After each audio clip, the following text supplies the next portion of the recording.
Всегда ли причиной кашля в сезон ОРВИ является воспалительный процесс в дыхательных путях?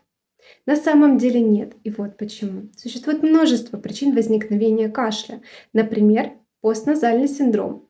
Это состояние, когда при насморке слизь выходит не только наружу, но и начинает стекать по задней стенке глотки.